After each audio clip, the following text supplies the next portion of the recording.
신명기 24장 19절 말씀을 다 같이 봉독하도록 하겠습니다. 내가 밭에서 곡식을 벨 때에 그 한 붓을 밭에 잃어버렸거든 다시 가서 가져오지 말고 나그네와 고아와 과부를 위하여 남겨두라. 그리하면 내 하나님 야훼께서 내 손으로 하는 모든 일에 복을 내리시리라. 아멘. 할렐루야. 잘 오셨습니다. 오늘도 하루의 시작을 예배로 기도로 나아가시는 모든 분들에게 하나님의 은혜와 축복이 가득 채워질 줄로 믿습니다. 또 현장에서 또 삶의 자리에서 예배를 드리시는 모든 분들에게도 동일한 은혜가 있을 줄로 믿습니다. 오늘 저는 신명기 24장 19절의 말씀을 근거로 도움이 필요한 이들을 보일 때에 라는 제목으로 함께 은혜를 나누고자 합니다. 말씀 제목 한번 따라해 보시겠습니다. 도움이 필요한 이들이 보일 때에. 우리가 함께 읽은 본문 신명기라는 성경은요, 이스라엘 백성들이 가나안 땅을 들어가기에 앞서서 모세가 설교를 하고 그러한 이야기를 하는 것이 주로 이루는 성경입니다. 그 중에서 우리가 함께 읽은 본문은 이스라엘 백성들이 가나안 땅에 들어가기 전에 앞으로 그들이 어떻게 살아가야 하는지에 대해서 언급하고 있는 본문입니다. 이 시점에서 제가 우리 성도님들께 한 가지 좀 질문을 좀 드리고자 합니다. 역사적으로 봤을 때 과거부터 현재 또 앞으로까지 우리의 역사에 있어서 우리의 삶에 어떠한 평등한 삶이 이루어질 거라고 생각을 하십니까? 쉽게 표현하면은 우리가 살아가는 이 세상에 빈부격차가 없는 삶이 이루어질 거라고 생각하시냐라는 것입니다. 가능할까요? 과거에도 그렇고 현재도 그렇고 그것들을 빗대어 봤을 때 미래에도 빈부격차 없는 삶이 이루어질 거라는 것은 참으로 불가능할 것 같습니다. 세계 각 나라의 유능한 사람들이 또 지식인층들이 또 정치 지도자들이 많은 좋은 이론들을 내세우고 좋은 정치를 이루어 간다고 한들 그들이 아무리 열심히 한들 우리의 삶 가운데 평등과 어떠한 격차들은 여전히 벌어지고 있는 것들을 알 수 있습니다. 얼마 전에 대선이 끝났는데 이런 얘기를 하니 전 목사 정치적인 이야기 할 거 아닌가 라는 의심의 눈초리로 보실 수도 있는데 그런 이야기는 1도 하지 않을 예정입니다.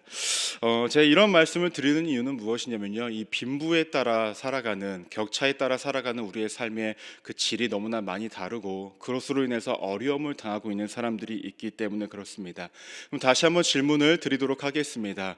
이 빈부의 격차는 왜 생겨나는 것일까요? 대답 안 하실 줄로 알고 있었습니다. 여러 가지 이유가 있을 것입니다. 제도적인 차원에서도 그런 것들이 있을 수 있고 또 개인의 노력의 여하에 따라서도 분명히 이런 격차가 생길 수도 있습니다. 중요한 것은 빈부의 격차가 생긴다는 것입니다. 그래서 그런지 신명기 15장 11절 말씀을 보시면 이런 말씀이 있습니다. 땅에는 언제든지 가난한 자가 그치지 아니하겠으므로 내가 내게 명령하여 이르노니 너는 반드시 내 땅 안에 내 형제 중 곤란한 자와 궁핍한 자에게 내 손을 펼지니라 라고 말씀합니다. 성경에도 언제든지 가난한 자가 그치지 아니하겠다 라고 말씀하고 있습니다. 즉 조금은 풍족하게 살아가는 사람들도 언제나 있는 반면에 삶의 어려움과 빈곤한 사람들도 너희 곁에 항상 있으니 삶에 조금 넉넉함을 가지고 있는 사람들이 그렇지 못한 사람들에게 선을 베풀고 손길을 내밀어라 라고 성경에서도 이야기하고 있습니다. 오늘 본문은 지금까지 제가 이야기를 나눴던 그런 부분들에 대해서 함께 이야기를 나누고자 합니다. 사회적으로 존중받지 못하고 경제적으로 어려움 당하는 이들을 향해서 우리가 앞으로의 인생을 어떻게 살아가야 하는지에 대해서 오늘 말씀하고 있습니다. 때문에 저는 우리가 함께 읽은 본문 19절 말씀만 보는 것이 아니라 17절부터 22절까지의 말씀을 함께 보시면서 은혜를 나누고자 합니다. 먼저 17절 말씀을 보시면 이렇게 언급하고 있습니다. 너는 객이나 고아의 송사를 억울하게 하지 말며 과부의 옷을 전당 잡지 말라라고 얘기합니다. 당시에 객이나 고아와 과부라는 과부라는 계층은 사회적으로 괄시를 당하거나 무시를 당하거나 한 사회의 그 무리에 온전히 속하여서 살아갈 수 없는 사람들을 이야기했습니다. 때문에 경제적인 부분은 당연하고 제도적인 차원에서도 그렇고 사회적으로도 소외당하는 사람들을 의미하는 것입니다. 하나님이 이들을 향해서 이스라엘 백성들이 이들을 바라봤을 때에 어떻게 해야 되는지에 대해서 명확하게 이야기하십니다. 너는 객이나 고아의 송사를 억울하게 하지 말며라고 얘기합니다. 그래서 송사라는 것은 정의입니다. 그 정의를 너네가 억울하게 하지 말라는 거예요. 그들에게도 동일한 정의가 흐를 수 있게 만들어 주라는 것이죠. 그리고 과부라는 사람은 당시에 가난한 사람 중에서도 극히 가난한 사람들을 표현하는 대표적인 부류의 사람들이었습니다. 그들의 옷을 전당도 잡지 말라라고 성경에서는 이야기하고 있습니다. 그러면서 18절을 연이어서 보시면 이렇게 언급합니다. 너는 애굽에서 종되었던 일과 내 하나님 야훼께서 너를 거기서 속량하신 것을 기억하라. 그러므로 내가 내게 이 일을 행하라 명령하노라 라고 얘기합니다. 이스라엘 백성들은 애굽에서 어떠한 삶을 살았습니까? 우리 성도님들 너무나 잘 알다시피 노예의 삶을 살았습니다. 그렇다고 한다면 그 사람들은, 이스라엘 백성들은 애굽에서 어떠한 대우를 받고 살았을까요? 노예 대우를 받으면서 살아왔겠죠. 그 생활을 벗어나게 하신 분이 누구십니까? 야훼 하나님이시라고 성경에서 명확하게 언급하고 있습니다. 애굽에서 노예 생활을 했던 이스라엘 백성들, 어떻게 보면 일반적인 대우를 받지 못하고 조금은 힘들고 어려운 삶을 살았죠. 때로는 빈부격차의 그 어려움 가운데서 살았었고, 더 나아가서 신분의 격차의 어려움 속에서도 살았습니다. 근데 하나님께서는 이스라엘 백성들에게 이 모든 것들을 어떻게 하죠? 속량해 주셨다라는 거예요. 모든 값을 지불하셔서 이스라엘 백성들을 더 이상 노예 생활로부터 사는 것으로 그치게 하는 것이 아니라 그들을 애굽에서 벗어나게 해주셨다라는 것입니다. 때문에 하나님께서는 말씀하십니다. 내가 너희를 속량하여서 노예되었던 그 삶, 너네가 빈부격차의 그 빈곤한 삶 가운데 살았었고 신분적으로도 너무나 힘들고 어려운 삶 가운데 살았었던 그 삶은 내가 벗어나게 해준 것을 기억하면서 너희가 객이나 고아와 과부의 그들에게도 선을 베풀라라고 이야기하고 있습니다. 이렇게 본다면 이스라엘 백성들은 이것만으로도 하나님께 참으로 많은 신세를 진 사람들입니다. 이것만으로도 하나님을 믿으며 하나님의 뜻 가운데 살아가야만 하는 사람들이라는 것입니다. 그렇기 때문에 우리가 여기서 기억해야 할 첫 번째가 있습니다. 그것은 무엇이냐면요, 우리가 삶의 어려운 사람들을 마주했을 때에, 우리가 그들을 바라보게 되었을 때에 첫 번째로 우리가 기억해야 할 것은 과거를 기억해야 한다라는 것입니다. 조금 전에 말씀을 드렸듯이 이스라엘 백성들은 애굽의 노예로서의 삶을 살았던 백성들이었습니다.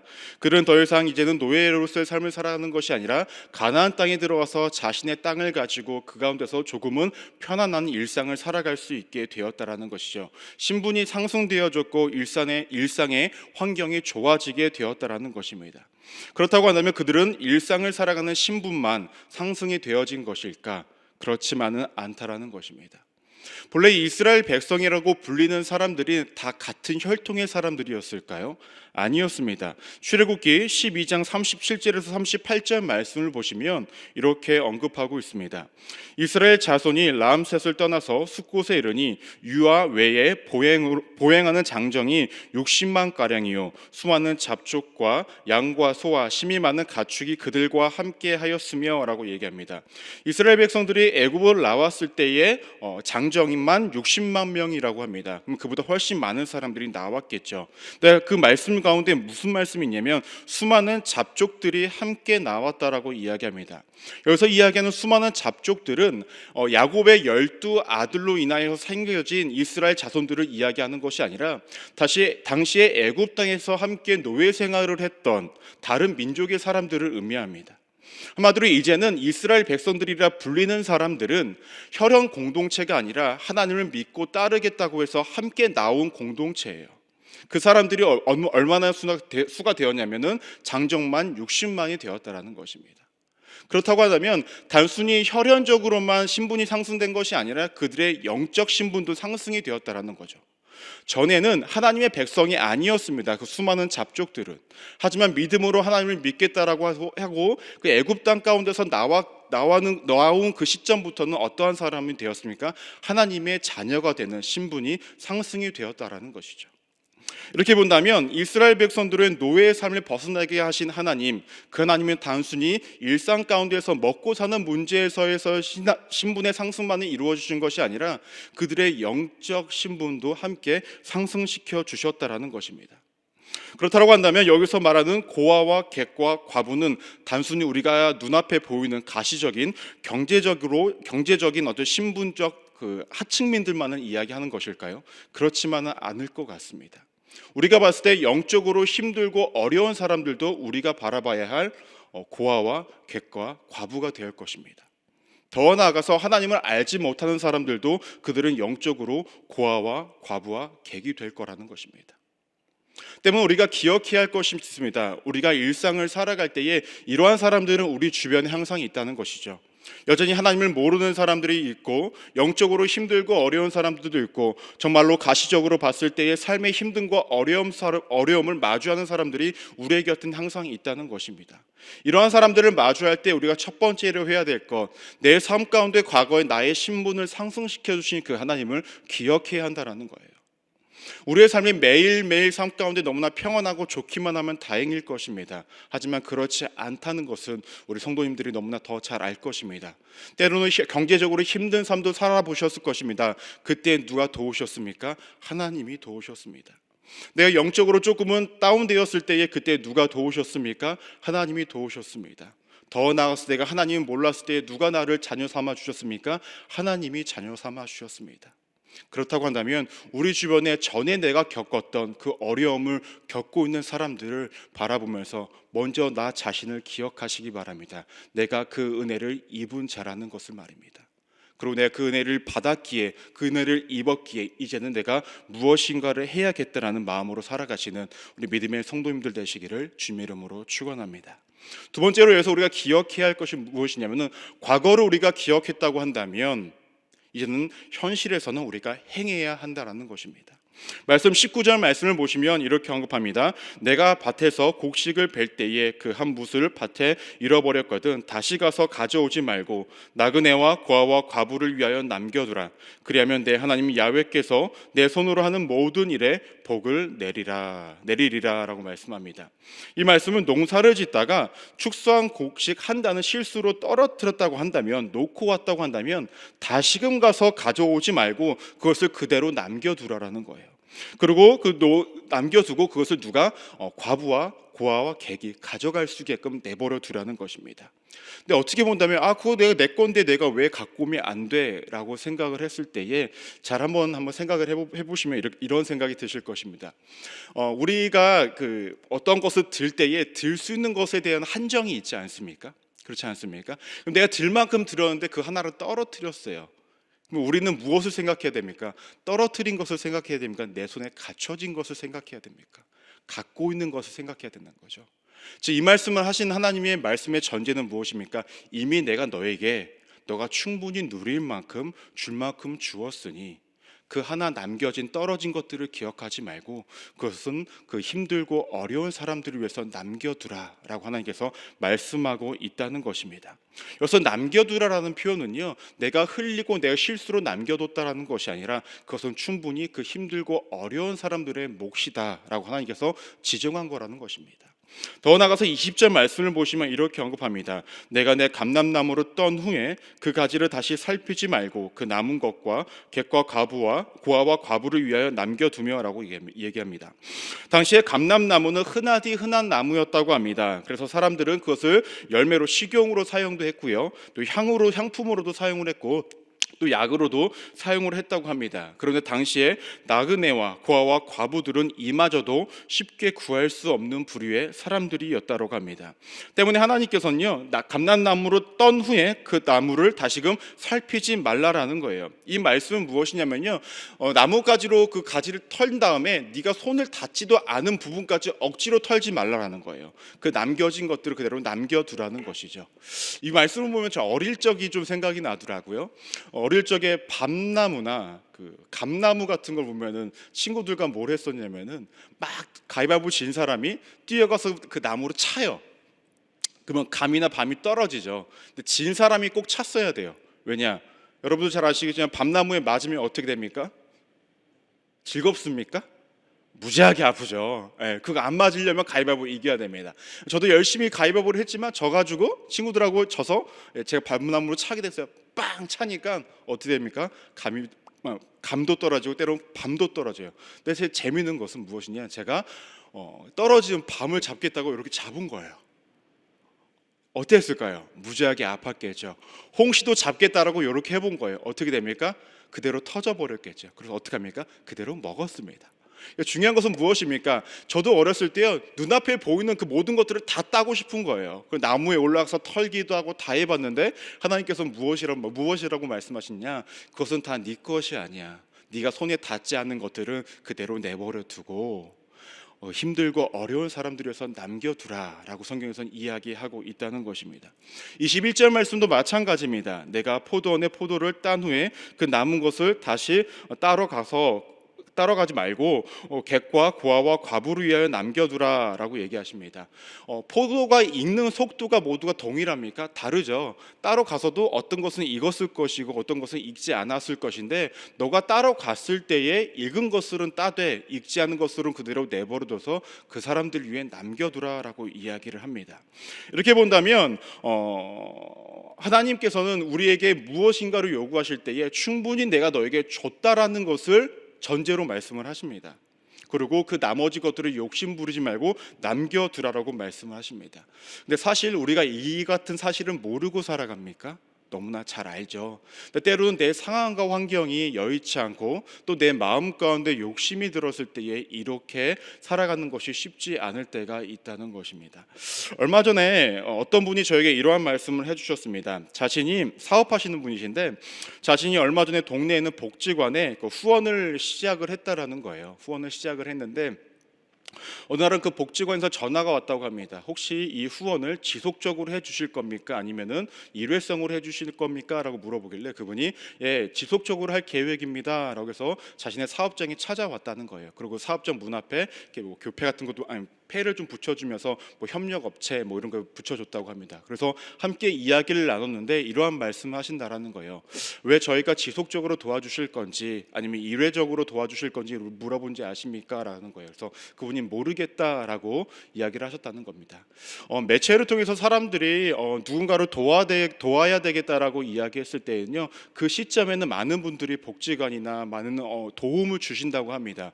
또 연말이 되면 이벤트성으로 많이 도움을 주신다고는 하는데 지속적인 도움은 없다는 거예요. 이 말은 무엇입니까? 우리가 남을 위해서 헌신하고 베풀고 살아가는 그 인생이 지속적으로 살아가는 것은 굉장히 어렵다라는 거죠. 근데 하나님께서 요구하시는 우리의 삶은 무엇입니까? 힘들고 어려운 그들을 향하여서 우리가 지속적으로 돕기를 원하시고 지속적으로 우리에게 뭔가를 남겨두기를 원하신다라는 것입니다. 여러분들은 어떻습니까? 이 지속적인 삶이 가능하십니까? 참으로 어렵죠. 왜 어려울까요? 내가 하려고 하면은 너무나 어렵습니다. 내가 먼저 하나님의 은혜를 받은 자이기에 그 은혜를 기억했을 때 우리가 지속적인 이 도움을 할 수 있고 하나님의 은혜와 그 사랑을 내가 기억했을 때에 그것만이 이루어질 수 있다는 것입니다. 때문에 저는 여러분들에게 한 가지 도전을 드리기를 소망합니다. 내 주변에 이렇게 영적으로나 때로는 심적으로나 물질적으로 힘들고 어려운 사람들이 보이십니까? 먼저는 하나님 앞에 기도를 하십시오. 그리고 먼저 기도하셔야 될 건 무엇인지 아십니까? 하나님, 내 눈앞에 보이신 저 분을 하나님 왜 보이셨습니까?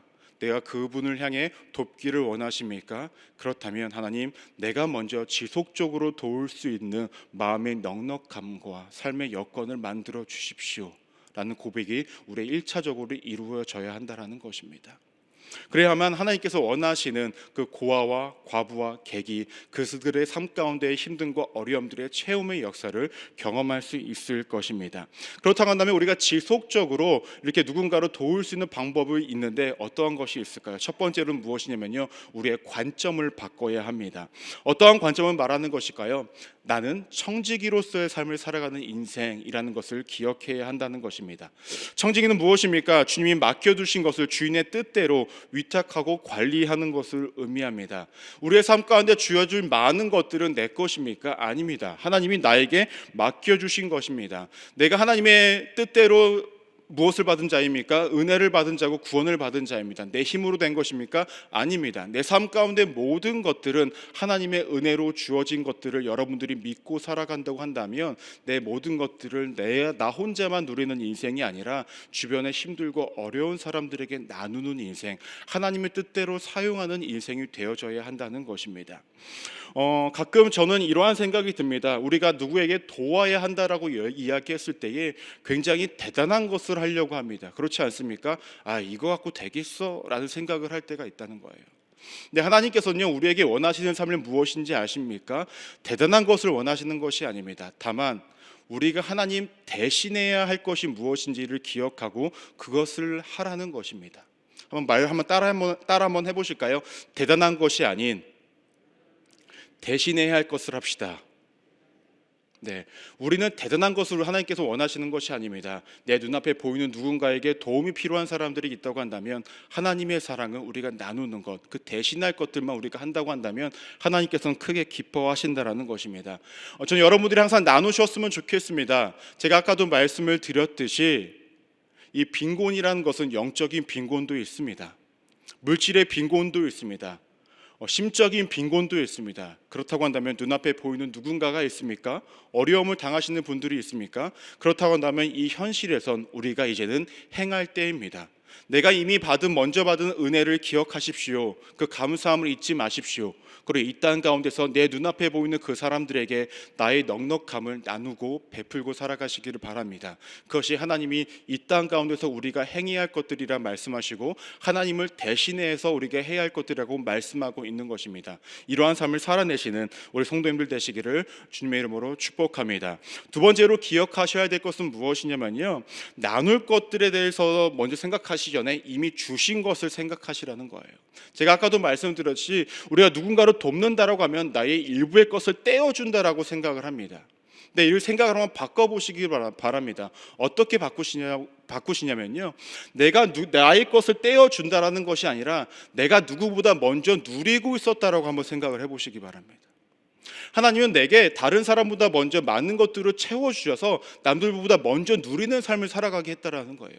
때문에 나를 통하여서 하나님께서 누군가를 또 누리게 하시길 원하기 때문에 내가 누리고 있는 것들을 나눈다라고 생각을 하시길 바라는 것입니다.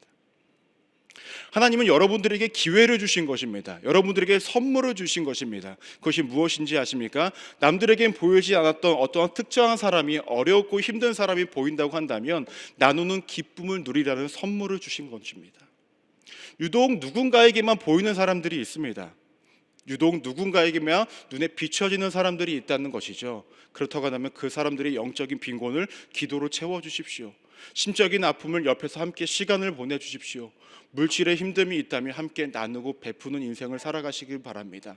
우리가 청지기적인 삶을 살고 이미 내게 주신 것에 대해 감사하며 나누는 기쁨을 주신 그 하나님을 우리가 기억한다고 한다면 이 땅 가운데서 우리는 충분히 우리 하나님의 사랑을, 하나님의 그 선하심을 나누면서 살아갈 수 있다는 것입니다. 마지막으로 우리가 기억해야 할 것은 무엇이냐면은, 우리가 과거를 기억하고 현재에서 행했다고 했을 때는 우리는 미래를 기대하시길 바란다는 거예요. 우리가 이 미래를 기대하셔야 되냐면 19절 하반절을 보시면 이렇게 언급합니다. 그리하면 내 하나님 야훼께서 내 손으로 하는 모든 일에 복을 내리시리라 라고 얘기합니다.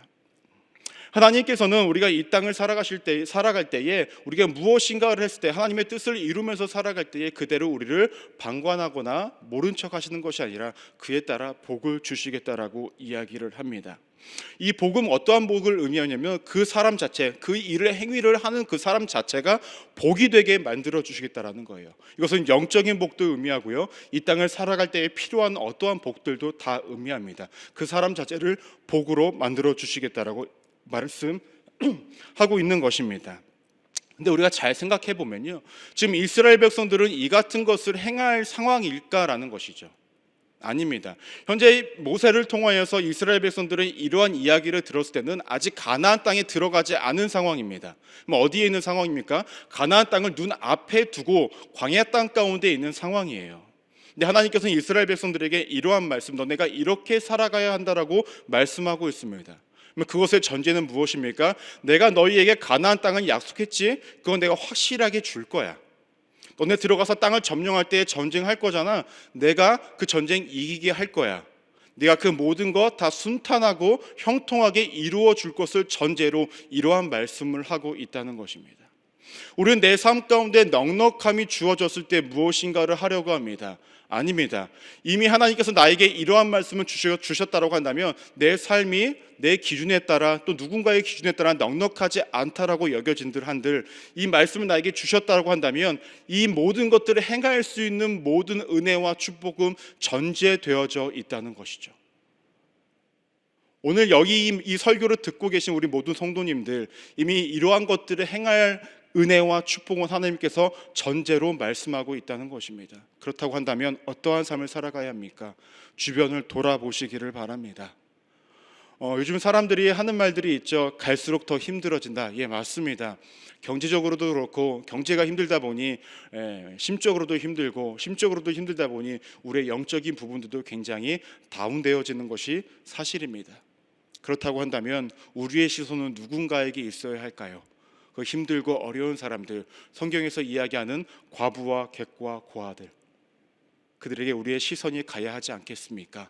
만약 누군가가 보여지고 있다고 한다면 전 여러분들이 꼭 그 과거에 내 삶을 구원하시고 영적인 자녀로 삼아주신 그 은혜를 기억하시고 또 이 현실 가운데서 하나님이 주신 은혜, 내게 먼저 주신 그 은혜를 나누시기를 희망합니다.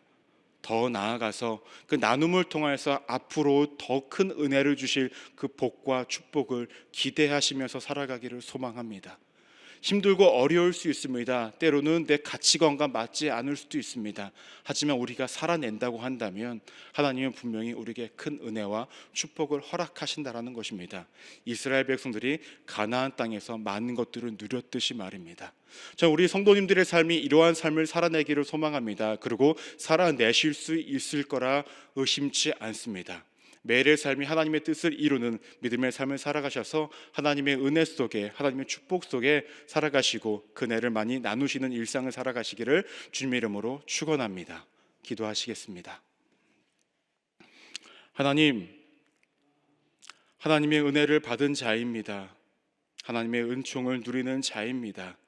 그러하기에 내가 먼저 받은 그 하나님의 은혜와 사랑, 세상에 힘들고 어려운 사람들에게, 마음과 물질과 때로 영적으로 눌린 모든 사람들에게 먼저 행하며 살아가기를 소망합니다. 세상은 이렇게 누군가에게 베푸는 것이 어리석은 거라 이야기하고 그냥 나 혼자 누리면서 살아가는 것이 옳다라고 이야기합니다. 하지만 하나님께서 명확하게 이야기하십니다. 그들을 바라보고 그들을 위해 많은 것들을 남겨두라고 말하신 것을 우리가 기억하기를 소망합니다. 하나님, 세상의 가치관과 맞지 않는다 할지라도 행하게 하여 주옵소서. 대단한 것을 하려고 하는 것이 아니라 하나님의 사랑을 대신 전하는 자들이 될 수 있도록 우리를 인도하여 주옵소서.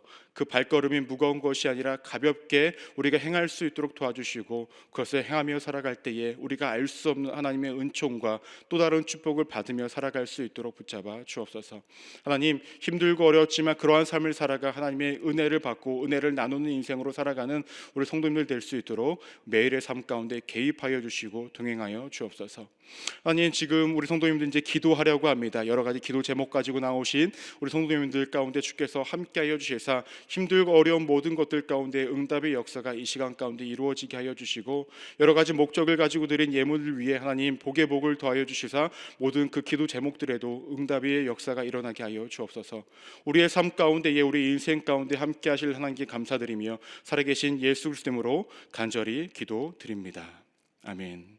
주기도문 하시겠습니다. 하늘에 계신 우리 아버지여, 이름이 거룩히 여김을 받으시오며 나라가 임하옵시며 뜻이 하늘에서 이루어진 것 같이 땅에서도 이루어지리라. 오늘날 우리에게 이러한 야식을 주셨고 우리가 우리에게 죄진 자를 사하여 준 것 같이 우리의 죄를 사하여 주시옵고 우리를 시험에 들게 하지 마시옵고 다만 악에서 구하시옵소서. 이 나라와 권세와 영광이 아버지께 영원히 밉사옵나이다. 아멘.